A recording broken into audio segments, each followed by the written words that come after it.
Sanary d'autrefois, c'est la vie de Sanary et les plus anciennes photos qui doivent dater début de la guerre, avant-guerre, de 1910 à peu près, jusque dans les années 60-70, en fait, qui représente un peu la vie de la commune de ces époques-là, du port de pêche, des anciens commerces, des domaines horticoles, des domaines viticoles, et puis des équipes de sportives aussi, d'après-guerre, le jeu à 13, le foot, le basket, une grande équipe de basket aussi à Sanary à l'époque.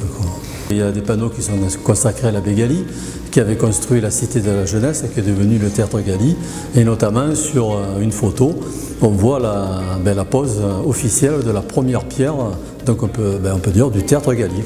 J'ai eu par la famille Rothis-Berger des documents, des photos, avec des vendanges de 1940. Il faut savoir que le domaine de la Millière, avant qu'il y ait le lotissement, c'était un domaine viticole. Et M. Rothis-Berger, donc en 1941, est à l'origine de l'appellation des vins de Bandol. C'est à lui qu'on doit cette appellation. Et ça part de Sanary. Il y a un petit salon lecture vidéo. Et à la demande, donc, il y a une télé, un lecteur DVD, puis il y a les films, Sanary, les anciens commerces, Sanary sur l'occupation, une interview d'Henri Tizot, lecture nautique pour les écrivains exilés.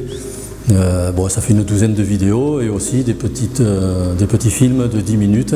Je suis né à Sanary, je suis attaché à ce village et ce qu'il faut voir, c'est que Sanary a toujours été assez connu, situé entre Toulon et Marseille. Même les exilés écrivains et artistes allemands étaient venus se réfugier dans les années 30. Et puis petit à petit, le tourisme aidant, Sanary est devenu ce qui est maintenant. En fait, il ne faut pas vivre dans le passé. En fait, il y a une évolution du village vers la modernité. Mais il faut se rappeler de ce qui existait avant.